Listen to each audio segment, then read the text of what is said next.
ela reclama, porque muitas vezes no processo de análise de licitações, ela fica vendida, né? Ela fica à mercê da informação do jurisdicionado, à mercê de pesquisa de preços, tipo, eu fiz 3 cotações de preços com empresas, mas isso retrata a realidade do mercado? A gente sabe muito bem que não, né? Então a gente vai buscar na fonte, que são as notas fiscais eletrônicas.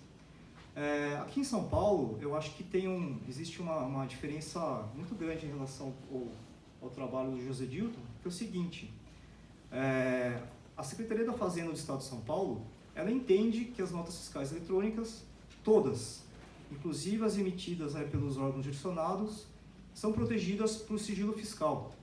Então, o Código Tributário Nacional, seu artigo 198, que me permito aqui ler esse código, ele fala o seguinte, que a Fazenda Pública e seus servidores, ela é vedada a divulgação de informação obtida em razão do ofício sobre a situação econômica ou financeira do sujeito passivo, tributário, ou de terceiros, e sobre a natureza e o estado de seus negócios ou atividades. Ou seja, a gente aqui em São Paulo, pelo menos, a gente não pôde trabalhar diretamente no banco de dados das notas fiscais eletrônicas. Esse foi um grande problema.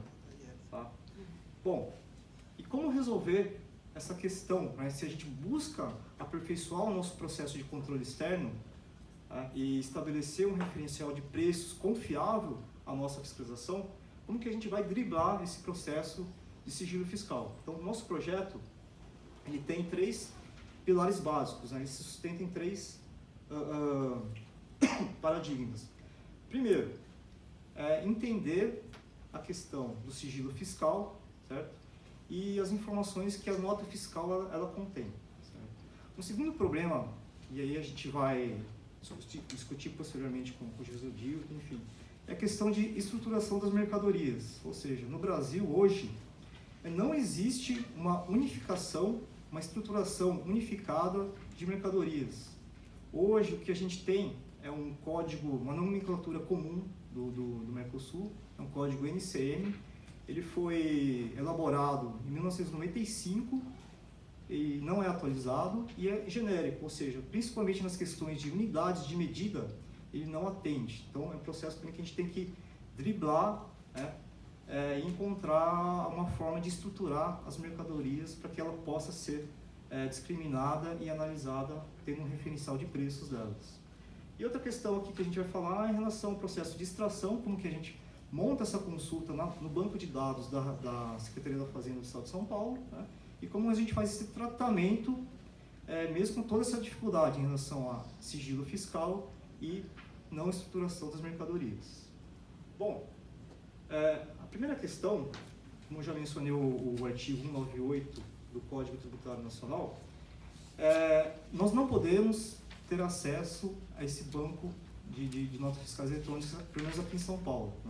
Nós sabemos que em outros estados as secretarias da Fazenda foram mais amigáveis, e concederam acesso aos tribunais de contas, mas aqui em São Paulo não.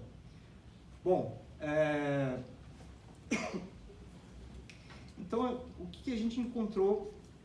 A gente tem que entender o seguinte: na nota fiscal eletrônica, como eu já mencionei, não existe um código confiável. Existe o código NCM, genérico, e a gente tem problemas principalmente nas unidades de medida das mercadorias.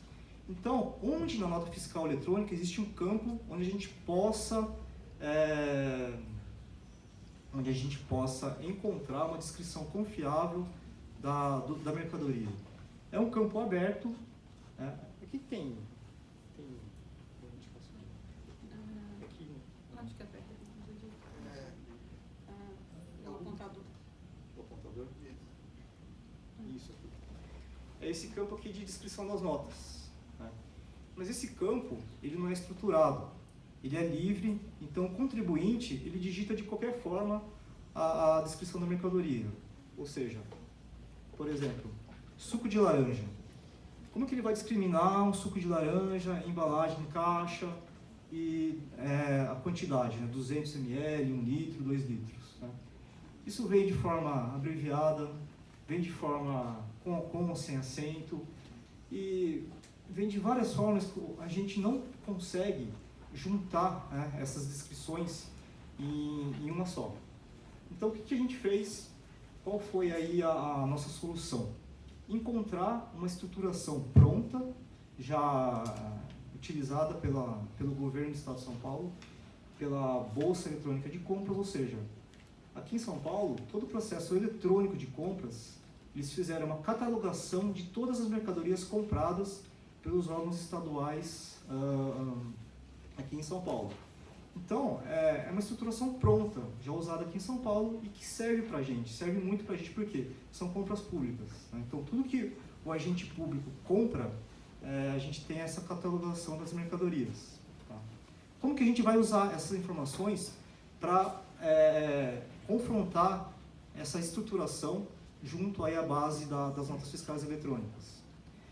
Nós pegamos esse catálogo da ABEC, de cada mercadoria, pegamos as palavras-chave de cada descrição, por exemplo, suco de laranja, integral 200, né? Montamos strings de consulta com esses termos-chave e essa string, essa consulta vai lá no banco da Secretaria da Fazenda, vai fazer toda uma varredura no banco de dados de notas fiscais eletrônicas, tanto de transações públicas quanto de privadas. E aí a gente conseguiu um passo importante, porque as transações privadas são 100% protegidas por sigilo fiscal. Então, a gente não teria acesso a essas notas, mas a gente tem acesso à informação das transações. Se a gente conseguir discriminar essas mercadorias, achar essa mercadoria na base, no banco de dados da Cefaz, a gente consegue pegar o preço relativo, o preço unitário transacionado. Tá? Bom, o Fábio agora ele vai mostrar como foi feito esse processo, esse tratamento dos dados recebidos pela Cefaz, quais foram as ferramentas utilizadas, como a gente fez posteriormente a limpeza desses dados, porque mesmo com a construção das strings, há muita informação errada nas notas fiscais, né? Então, por exemplo, vinha unidades de medidas descritas de forma igual, né? Poxa, o cara, tudo bem, pela descrição é o mesmo produto, só que pelo preço você vê que são unidades de medidas diferentes, né? Vê um preço lá de 5, 6 reais e outro com a mesma descrição vinha lá com 100 mil reais, enfim. Então são processos que a gente tratou posteriormente com algumas técnicas que o Fábio vai mostrar.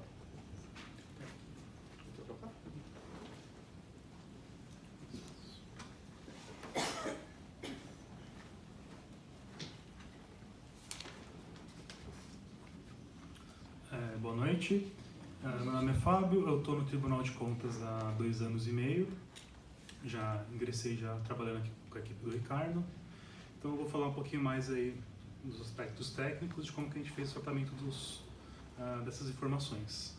Então, a gente montou essas palavras-chave, né, que a gente fez a separação aí, então, das unidades de medidas, né, resolvendo então o problema que a gente tinha com o código NCM, né, que já as informações vinham misturadas. Então a gente separou aí então, né, para cada produto, em suas diferentes unidades de medidas, separando aí um produto para cada tipo. Então a gente encaminhou essas informações para a Secretaria da Fazenda. Lá o técnico responsável para realizar a consulta recebeu essa tabela, fez algumas validações adicionais. E a consulta ele separou em 2 partes. Então a primeira parte ele cruzou então as palavras-chave com a sua tabela interna de produtos. Então achando as correspondências dos produtos e em seguida ele faz então a consulta diretamente nas notas fiscais. Então, conforme o Ricardo já comentou, essas tabelas a gente não tem acesso, né, por conta do sigilo. Então a gente não acompanhou esse processo, a gente só recebe, no caso, o resultado dessa consulta das notas fiscais. Então, inicialmente a gente trabalhou com um grupo específico de produtos que é os gêneros alimentícios. Então, para esse trabalho inicial, que foi aproximadamente 3 meses aí de valores de nota que a gente buscou, né, que o Acelera Fazenda buscou nas suas bases, gerou uma massa aí de dados de aproximadamente 10 gigas, né, então gerou aí alguns arquivos textos. Então, como que a gente fez esse tratamento? A gente optou por utilizar a linguagem Python, fazer a automatização desses tratamentos estatísticos. Então a gente fez aí a separação dos produtos, fez a remoção dos outliers, né, que são aqueles valores que estão fora do intervalo que a gente vai trabalhar, e fez o cálculo aí de 4 valores que eu vou comentar mais à frente, que seria o CV, que é o coeficiente de variação, a média, o limite superior e inferior. Por que a gente utilizou o Python? Além de ele ser uma ferramenta livre, ele possui já várias bibliotecas que nos auxiliaram aí nesses cálculos estatísticos, né? Eu estou citando aí 3, que é o Pandas, o NumPy e o Statistics. Então, realizado esse processamento, a gente gerou então vários pequenos arquivos, né? Um para cada produto. Aí no caso desse trabalho foi aproximadamente 1.270 produtos, mais ou menos, gerando aí mais ou menos 170 KB de dados. Então, com esse volume menor, fica mais fácil de pegar essas informações e montar um painel de visualização para disponibilizar para fiscalização. E aí nos prints eu só coloquei, só para exemplificar duas rotinas, né, que a gente montou no Python, de como a gente tratou essas informações. Então, após a gente rodar esse processamento dentro lá do Python, o Ricardo já comentou, a gente teve alguns casos, por exemplo, aí, citando aí o caso do suco de laranja. A gente teve aí desde R$5 até R$170 mil. Então a gente precisava tratar essa informação. Como que a gente fez isso? Calculando aí então o limite superior e inferior. O limite superior e inferior ele é calculado aí pela média e mais ou menos o desvio padrão, né? O inferior eu faço menos o desvio padrão e o superior mais o desvio padrão. Então, nesse exemplo específico do suco de laranja, né? Então a gente partiu aí desse intervalo de 5 a 170 mil, aplicando aí os limites superiores e inferiores, a gente chegou a esse intervalo de 7 a 14 reais. Só que a gente percebeu que ainda estava um desvio padrão muito alto. Então a gente fez então o cálculo do coeficiente de variação, né? Que ele é calculado pelo o desvio padrão populacional sobre a medida populacional vezes 100. Então a gente determinou que se esse valor for acima de 30%, a gente recalcula, né, esses valores novamente, retira os novos limites para o inferior, até chegar nesse intervalo, esse valor de 30% que a gente considerou que é um intervalo aí com uma boa homogeneidade dos dados. Então como que a gente faz todo esse procedimento para automatizar isso? A gente utilizou, no caso aí, o Python para rodar essa rotina. Então, além de separar os produtos, ele faz esse tratamento e gera os valores já tratados. Então, uma vez já geradas as informações, a gente precisava disponibilizar para fiscalização. No nosso caso, a gente utiliza uma ferramenta de visualização chamada ClickSense. Então, como é que funciona esse painel? Você busca um produto, ele me retorna então os valores da média, valor mínimo e valor máximo. E como a gente está utilizando aí, no caso, a estruturação da BEC e as compras estaduais também se baseiam nessa tabela BEC, a gente conseguiu cruzar essas informações. Então, com isso a gente consegue verificar aí possíveis casos de sobrepreço nas compras públicas estaduais. A gente pretende também fazer isso para as compras municipais, mas para isso a gente precisaria que os órgãos municipais também aderissem a algum tipo de estruturação de mercadoria, poderia ser a BEC também. Inicialmente, essa ferramenta está disponível só para fiscalização, mas a gente pretende abrir ela também para o público externo. A gente entende que isso é importante também, as pessoas também tenham acesso a esse tipo de informação. O segundo projeto que a gente vai apresentar é o de redes societárias. O José Dito até mostrou um projeto que eles têm lá também de redes. O nosso a gente fez com a ajuda do CAD, né, que é o Conselho Administrativo de Defesa Econômica. Eles já possuem lá um sistema de análise de redes, então eles fizeram um acordo de colaboração com a gente, né, mostrou para a gente como que eles fizeram, a gente adaptou para a nossa realidade. Então, o que a gente analisa basicamente nesse projeto de redes societárias? Duas situações. A própria análise de redes de sócios e empresas. A gente incluiu também, nesse tipo de análise, além dos vínculos de sócios e empresas, vínculos de pai e mãe. Né? Porque pode ter situações onde não tem um vínculo direto entre dois sócios para duas ou mais empresas, mas pode ser que ele tenha algum pai ou algum irmão que tenha algum vínculo com essas empresas. Então a gente conseguiu aí incluir, além dos sócios, o pai e a mãe. E o segundo caso que a gente analisa, a gente denominou de nós suspeitos, nessa segunda análise, que é o da imagem que a gente colocou aqui no slide, que são algumas situações onde você tem, nesse caso aqui é um caso real, né? No caso a bolinha amarela ali seria um órgão público, uma prefeitura. Então a gente tem lá, né, nas bolinhas verdes, funcionários públicos que são servidores desse órgão e também são sócios de empresas que prestam serviço para o mesmo órgão. Então esses casos são no mínimo suspeitos aí, a gente poderia encaminhar para a fiscalização para verificar, né? Tem casos até que não pode, né, esse tipo de interação. Mas aí a gente então identifica todos esses casos suspeitos, encaminha para a fiscalização, ela já tem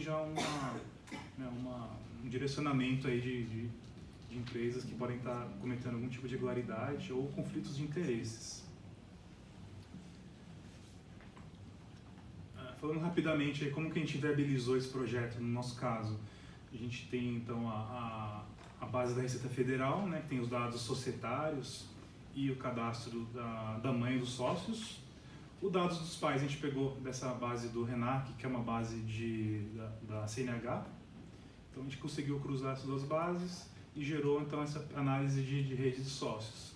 Para análise de vínculos de servidores públicos e fornecedores, a gente utilizou a nossa própria base interna do Tribunal de Contas, a gente coleta as informações dos órgãos jurisdicionados e a gente consegue então fazer esse tipo de análise. Então a gente tem essas informações em bancos de dados, no caso relacionais, a gente transformou isso em bancos de grafos, utilizando aí o Neo4j, que é uma ferramenta gerenciadora de bancos de dados de forma de grafos, para poder viabilizar esse tipo de interação, de visualização de relacionamentos. E a visualização a gente utilizou também o Python e o Flask. Né? Só vale mencionar que essas são ferramentas de softwares livres, a gente não teve custo de aquisição dessas licenças.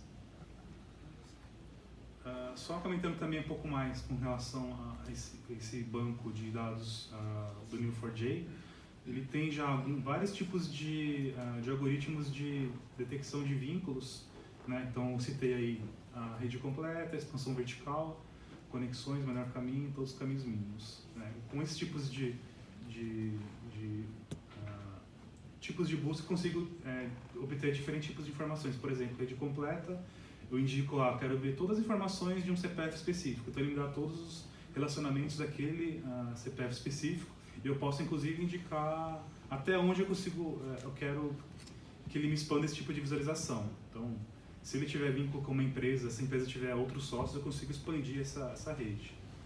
E outro tipo de busca que a gente usa muito é o do menor caminho, que é esse que está na imagem, né, que eu indico duas ou mais empresas ou sócios, e aí ele me indica aí, então, qual que é a ligação entre eles, se existe algum tipo de ligação. Né? Isso daí é muito útil porque muitas vezes eu tenho vínculos indiretos. No exemplo aqui, o vínculo ele é familiar. Então a gente tinha esses dois projetos para apresentar. 5 minutos. Muito obrigado.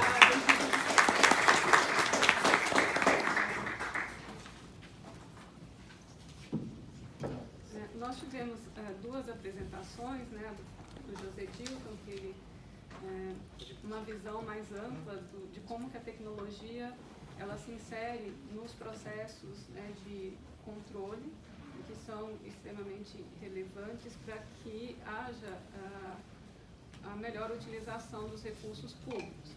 Mas o José Dilton, ele apresentou, ficou parecendo que era fácil, né, José Dilton? Fazer, né, chega assim rapidinho, a gente consegue chegar no app, cruzar as bases de dados. Então ele apresentou de uma maneira que fica parecendo que é fácil. E a apresentação do Ricardo e do Fábio nos mostram exatamente todo o trabalho que é necessário, né? Primeiro para identificar essas bases, para saber como cruzar essas bases, para superar as limitações, né, que é algumas limitações que são legais, e não são só limitações legais, mas também as limitações tecnológicas. Tem várias escolhas que têm que ser feitas, né? Eu posso escolher softwares que não são gratuitos, né? Que você precisa adquirir a licença. O que isso representa? Às vezes você pode ganhar tempo, mas depois você pode perder, né, nas possibilidades de novos desdobramentos. Então tem várias escolhas, decisões que precisam ser feitas para que efetivamente... Oi? Ok. Para que efetivamente essas novas tecnologias sejam utilizadas. E da fala do José Dilton, que chama bastante atenção, né, José Dilton, que a gente realmente... isso eu acho que o que a gente espera que isso aconteça, que haja, né, essa colaboração entre gestor e sociedade e entidades de controle, porque o objetivo é o mesmo, né, que se utilize os recursos que são transferidos pela sociedade para o governo em prol da própria sociedade, né? Então, eu tenho várias perguntas, mas, na verdade, a prioridade de vocês. Então, eu abro aos questionamentos, às sugestões e às considerações, né, as curiosidades. Então, eu pediria que vocês que vocês se apresentassem, né, dissessem o nome, entidade de origem e fizessem a pergunta para quem a pergunta vai ser direcionada.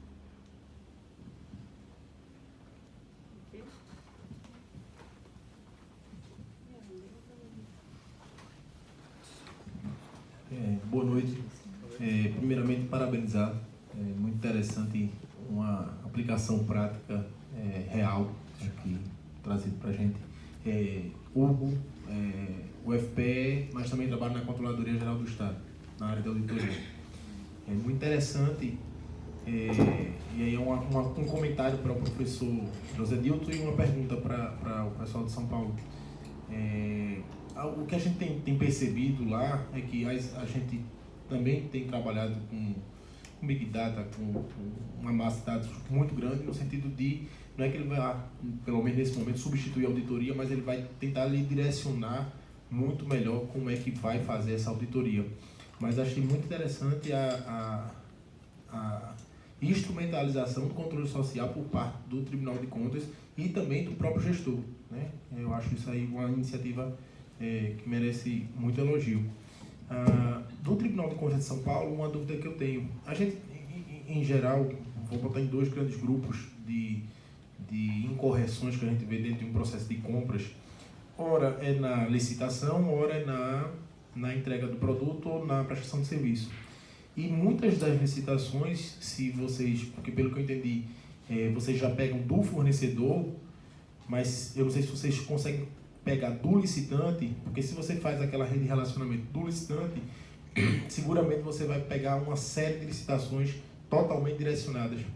E aí o melhor dos mundos seria que a gente conseguisse ou controle externo, ou controle interno, enfim, ou controle social. Se a gente conseguisse captar essa informação do licitante e conseguir instrumentalizar uma auditoria, uma ação de fiscalização interna ou externa, e conseguir com que aquela contratação não se concretizasse. Porque depois de concretizar, depois do serviço prestado, a gente sabe que é muito difícil, é um desafio enorme você conseguir repor o erário. Como o exemplo foi do fornecedor, minha pergunta é se faz em cima do licitante, se não, se tem algum projeto nesse sentido. Mas parabéns mais uma vez. Seu nome é, desculpa? Hugo.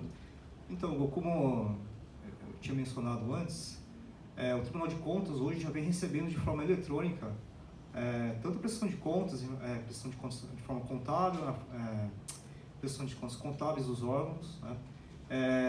Os autos pessoal de contratação e aposentadoria, e também em relação aos dados dos contratos e licitações. Tá? Esses dados hoje já vêm sendo analisados, já houve uma criação de uma matriz de risco, tá, em relação a esse processo de compras, e é a segunda fase da montagem da análise de relacionamentos. Então o Fábio já está montando essa ferramenta para tratar também, analisar esses dados de compras e licitações para verificar aí participações em comum de empresas, com o mesmo sócio, o mesmo contador, outro tipo de relacionamento que a olho nu, é difícil você enxergar, né? Hoje também a gente criou uma análise que chama análise da regra do coelho. Então o que é isso, né? Hoje em processo de pregão, geralmente a gente, mas o órgão jurisdicionado tem que usar o pregão porque ele é mais eficiente. E às vezes a gente tira um pouco o foco, o olho da fiscalização, porque nessa crença de que o pregão ele é mais eficiente, e ele é mesmo, né? Mas só que ele contém falhas, né? E uma dessas falhas é em relação a uma tipologia que a gente chama de tipologia do coelho. Como funciona essa tipologia, né? Então, uma ou mais empresas, elas combinam a participação nessa licitação, né? Existe aí uma empresa que está combinada para vencer e outras, né, ou as demais empresas combinadas para perder. Então, no pregão, geralmente são feitas ofertas de lances, né, de preços, ok? E essa empresa combinada para vencer, ela entende que existe um preço limite no qual ela entende, a partir disso não é interessante para mim, né, seguir com uma etapa de lances, e eu quero que o pregão pare aí, certo?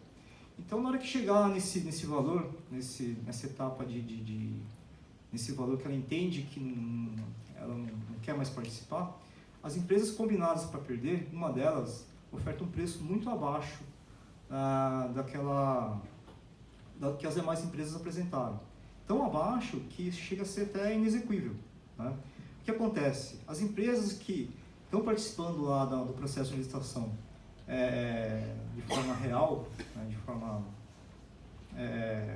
concorrencial, elas vão desistir porque não podem cobrir essa oferta. Tá? Então, o pregão ele é parcialmente encerrado, né?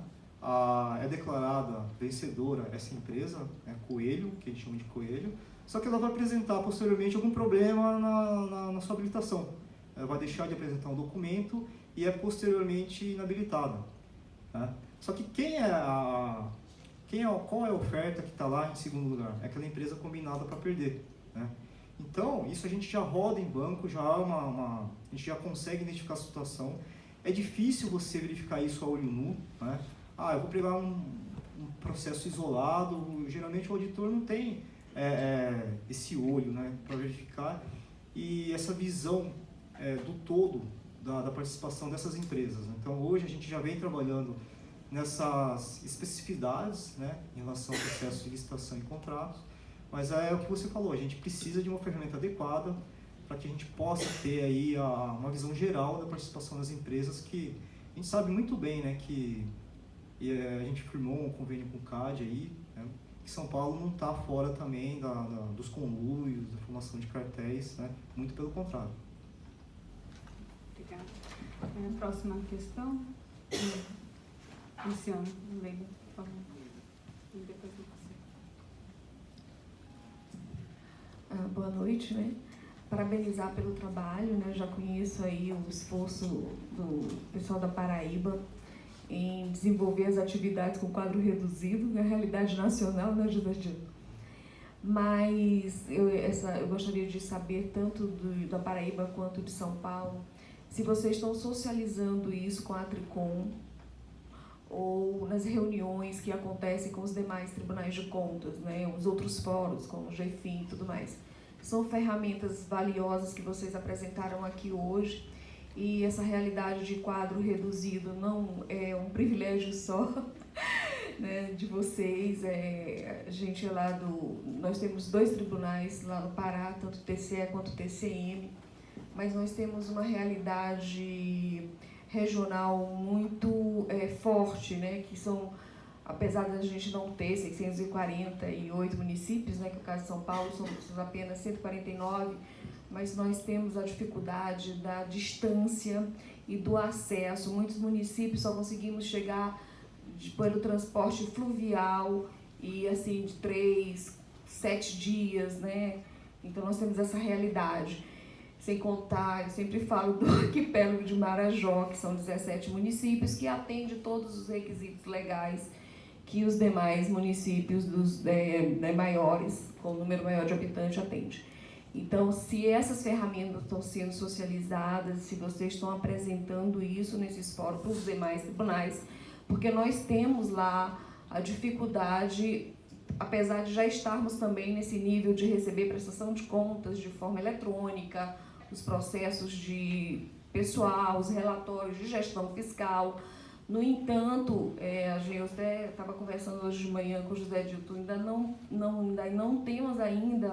ainda não percebemos, enquanto usuários externos, controle social, né, no meu caso, academia, a análise, a verificação e o cruzamento dessas informações. Pelo contrário, sempre que a gente senta com o tribunal, é ele reclamando da qualidade da informação recebida e aí o outro lado contestando o fato de não terem recebido de forma correta, que o sistema não permite, e papapá. Então, seria muito bem-vindo, né, a gente ter essas ferramentas de forma mais apurada, conforme vocês demonstraram hoje aqui. Obrigada.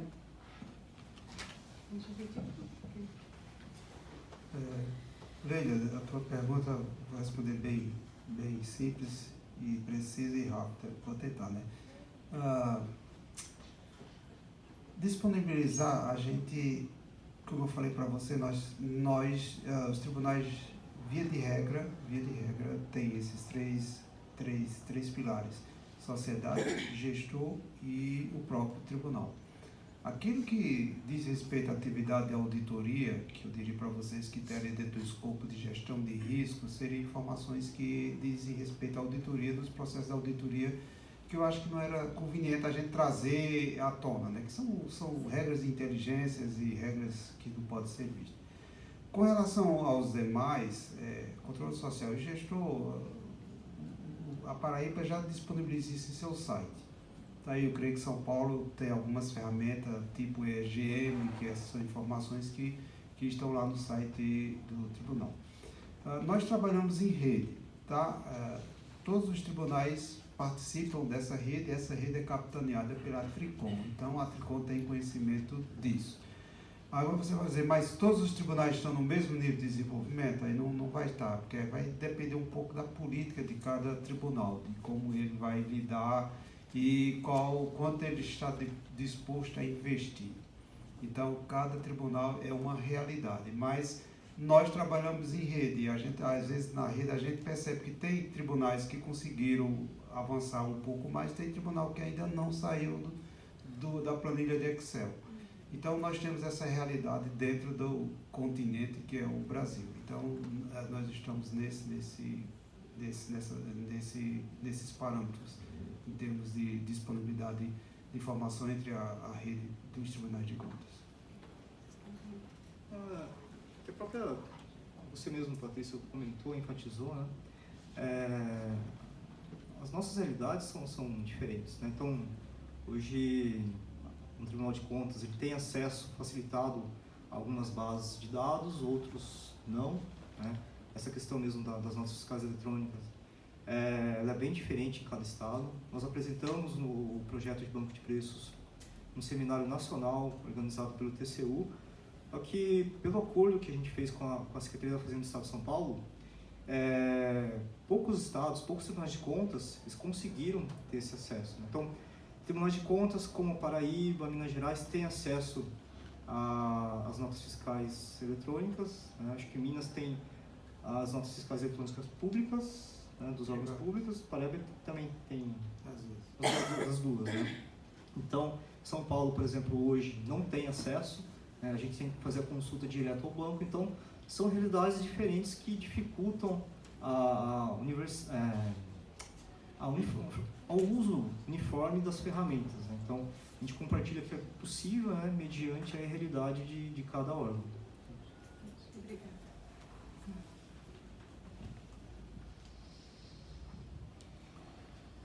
Boa noite, parabéns pelas apresentações. Eu acho que o tempo realmente é curto para...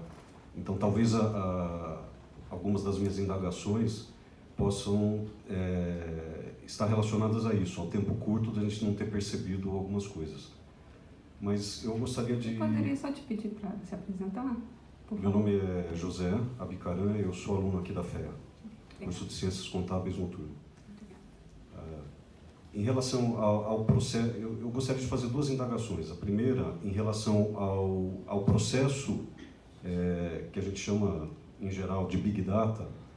Você tem um cliente, que provavelmente são seus clientes internos, você está fazendo a gestão dessa informação e a disponibilização para alguém, né, para grupos de colaboradores.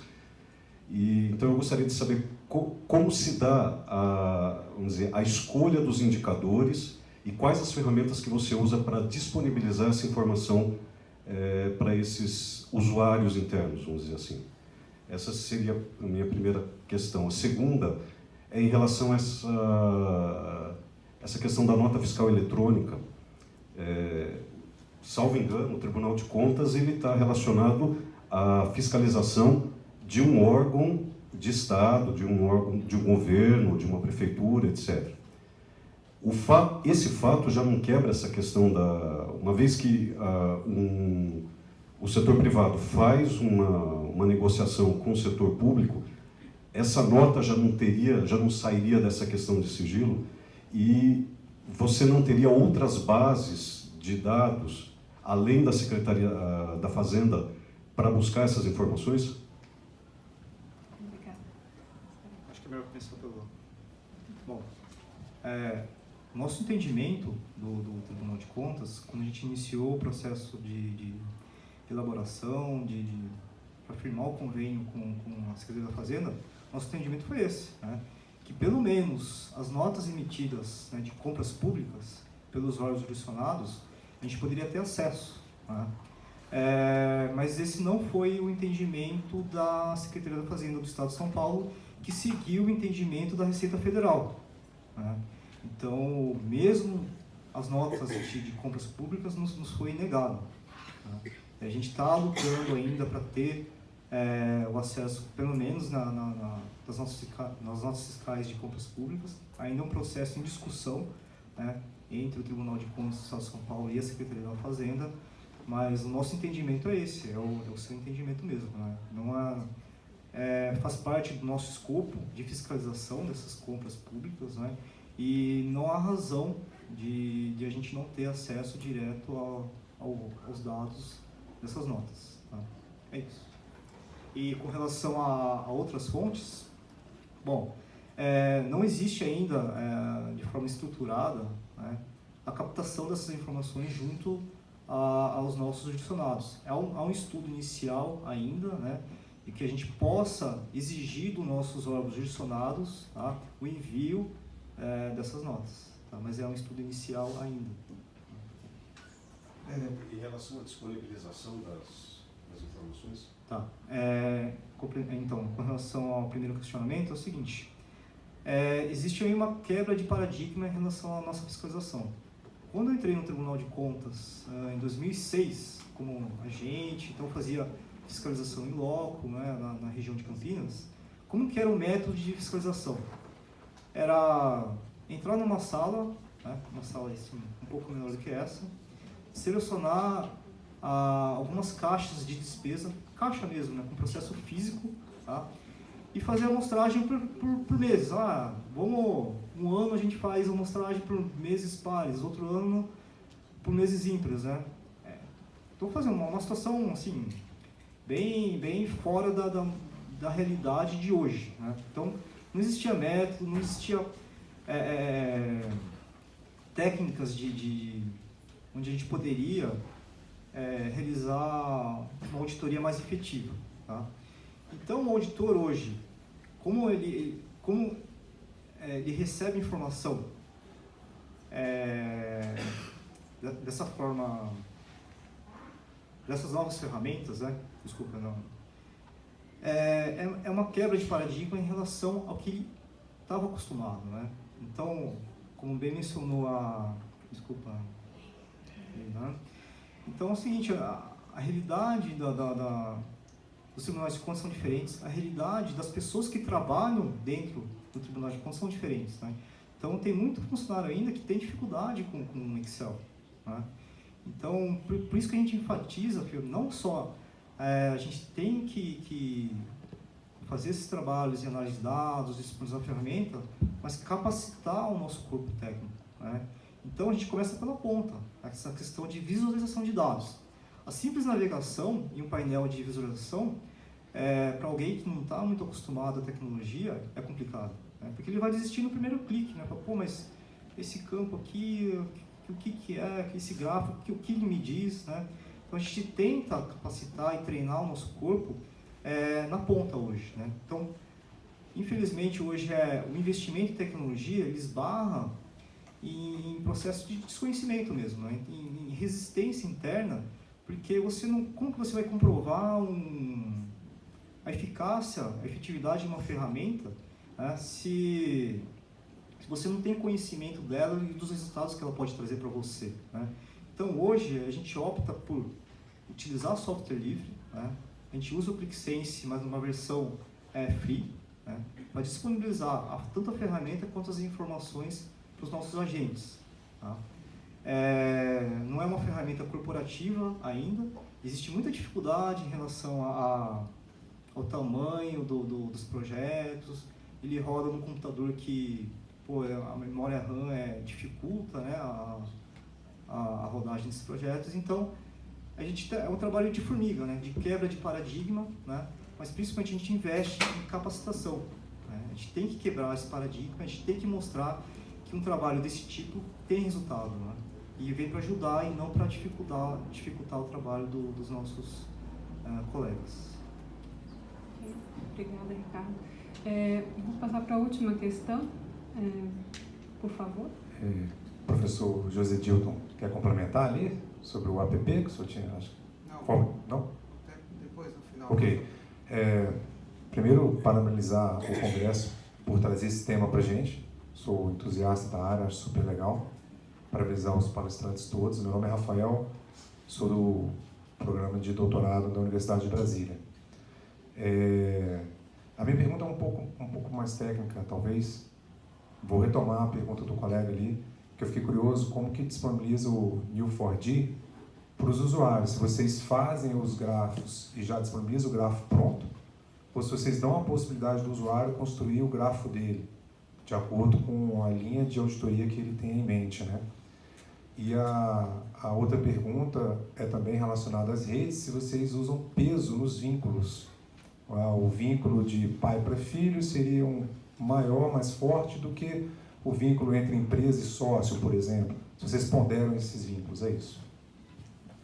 Tá. Então, esse projeto de redes, principalmente, a gente herdou, né? A gente teve aí a grande ajuda aí do CAD. A gente recebeu os projetos, como eles montaram, e a gente adaptou aqui no nosso tribunal.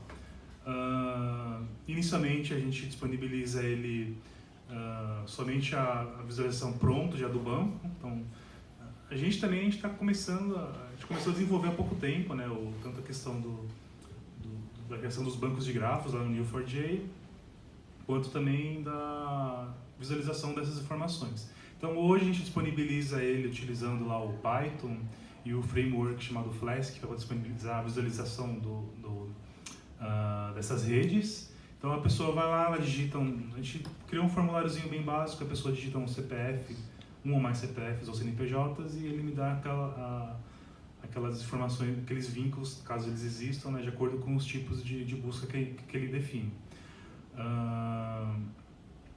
Então isso daí tá um projeto ainda inicial, né? A gente está criando novos tipos de vínculos. Com relação ao peso, a gente não tem ainda essa ponderação do peso, do tipo de vínculo ainda, né? Então ficaria então a cargo aí do agente analisar, mas a gente está evoluindo esse projeto, né? A gente está colocando agora aí novos tipos de vínculos, né? A gente vai incluir também essa parte de licitações que a gente não tem, né?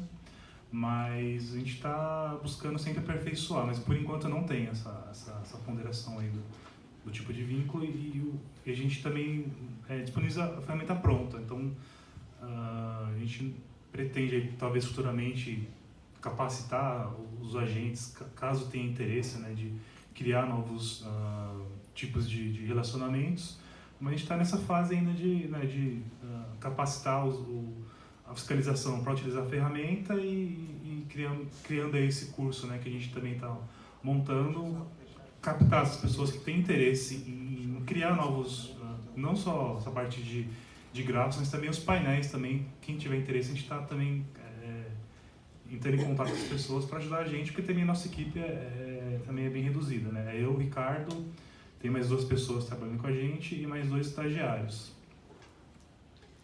Só complementando essa parte de ponderação das arestas, a gente não pensou em relação à análise de redes societárias. A gente pensou mais na segunda fase de construção desse projeto, que é em relação ao processo de licitação, né?